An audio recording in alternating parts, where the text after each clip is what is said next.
Socrates, who is probably the father of modern philosophy. Pretty much all Western philosophy is based on the original teachings of Socrates, and yeah, he really is the father of it all. And one of the main teachings we'll be looking at here is his statement, "I know that I know nothing," which to me is a type of humility. This is a recognition that you are not God, you do not know everything, that your capacities are limited, and that a man who has a temporary lifespan cannot possibly know all there is to know about the universe, and is therefore left in a state of unknowing. And there's only so much that man could ever know, especially intellectually. So this is humility.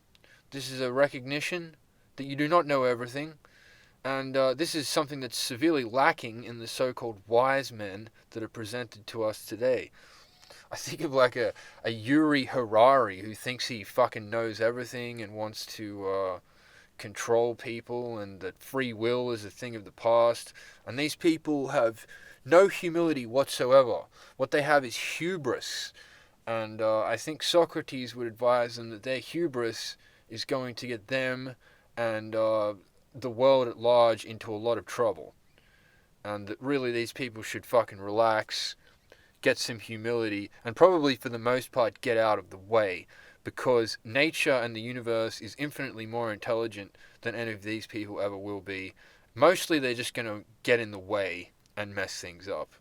So the second core teaching of Socrates is the Socratic Method, which in a word I would call inquiry. Asking questions, pressing people on their beliefs, and delving deeper and deeper, looking for the truth, or more importantly, looking for what is false. You could say this method is a type of apophatic inquiry, where we are looking to discard all the untruths, and what we're left with should be something resembling the truth. Really, one should do this with their own beliefs. Question your own beliefs and see if you're kidding yourself. And certainly the charlatan fears the Socratic method.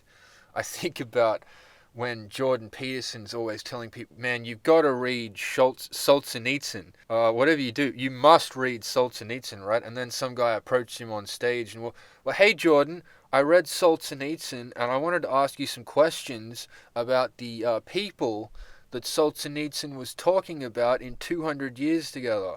And of course, Jordan walked away and then said, I can't do it! I can't do it!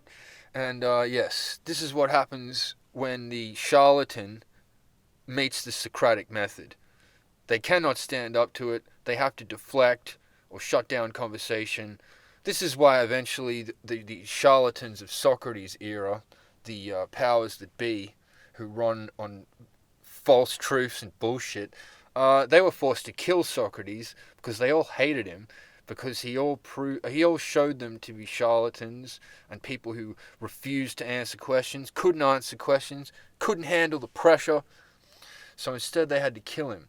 I think if you're going to utilize the Socratic method, you better be careful. Or you might piss people off, or you end up people trying to kill you. And I think, as Oscar Wilde said, that if you're going to shatter people's beliefs or question people's truths, you better make them laugh or they'll kill you. Something along those lines.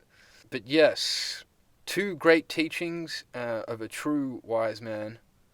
Probably one of the wisest men that we know of, who ever existed. I know that I know nothing. Humility. And the Socratic method. Question everything and delve deeper to find the truth and what is false. I'll just add another point here, that Socrates also taught virtue, that one should be virtuous over concerned with, narcissistic ideals such as their body or their material wealth and material possessions, that virtue superseded all of this, and that's what man should really strive to be, is virtuous, not materialistic or flashy like most of the gurus of today who are constantly showing off and sort of comparing themselves to the lowly losers out there who have achieved nothing and have no wealth and flashy cars and all that, and that these people speak in pure rhetoric, but what they severely lack is virtue. That could be said of most modern gurus, that they have flash, they have rhetoric and bullshit, and they love talking down to people, but they're not exactly virtuous people. Socrates lived his life pretty poor. Certainly, he was known to be pretty ugly, but certainly a sage who was virtuous and lived by his beliefs and stood by his practices and all that. He taught that virtue would lead to happiness.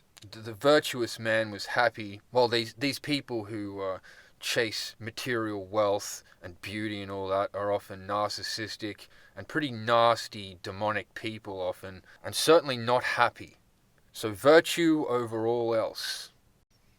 Alright, so we'll be going through many more wise men's teachings in future videos. I guess that's it for now. Stay classy, everyone.